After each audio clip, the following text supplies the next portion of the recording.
Okay. So I'm sitting here with artist Maureen Riley, and I'm going to ask her some questions about her Indiegogo project called Kite Dream. So, hi Maureen. Hi Shelley.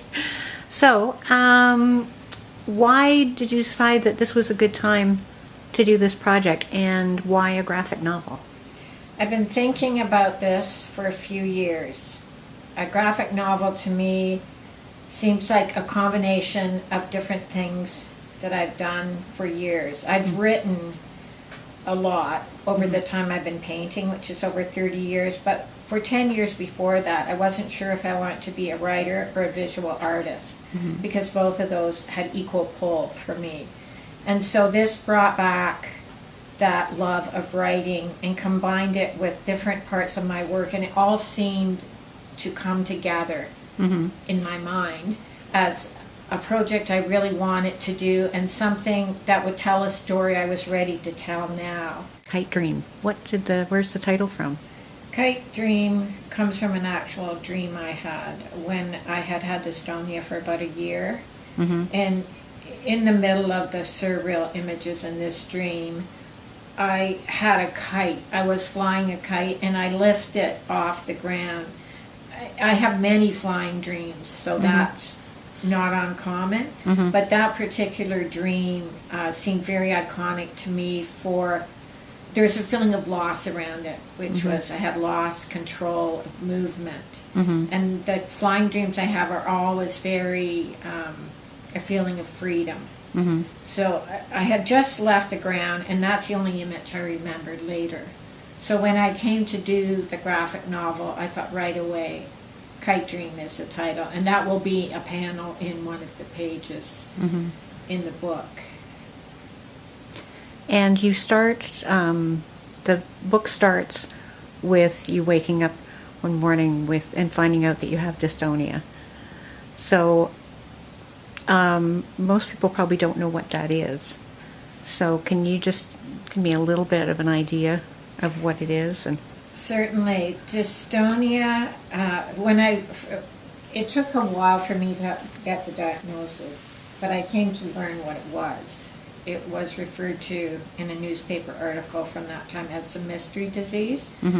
So, with some research, the diagnosis was made, and it is dystonia is centered in the basal ganglia, which is a grouping of 3 neurons at the base of the brain, and they send out neurotransmitters that direct movement, muscle movement. And so with dystonia, either those neurotransmitters are sending out the wrong type of messages or not the right amount. And what happens is there is this involuntary movement. In my case, I have cervical dystonia, sometimes called torticollis, and that affects the shoulders and neck. And it results in tremors, in my case, a disinclination to turn to the left and sort of a swinging of the body to the right. And so 2 different kinds of tremors as well. so how does having dystonia, how did it affect your work, like your artwork? How did it affect your life? Well, it's had a huge impact on my life. Exhaustion, soreness, stress, some depression.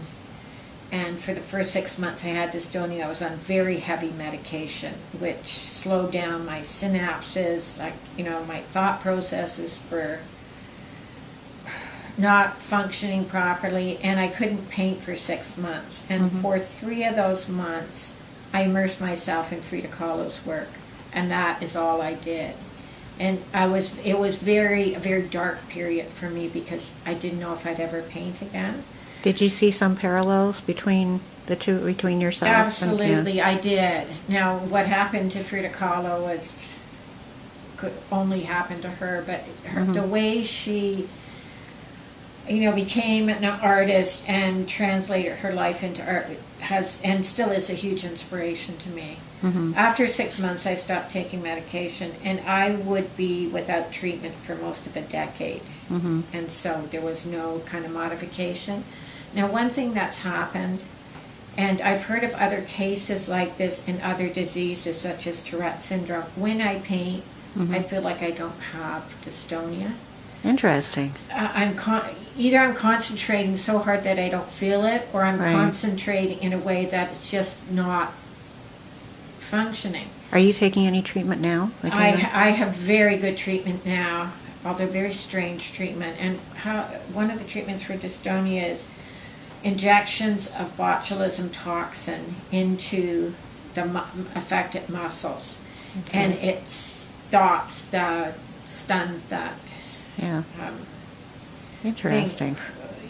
It's very strange. I don't even know how they originally came up with that idea, but I waited some years because I wanted to see what the side effects were. Right.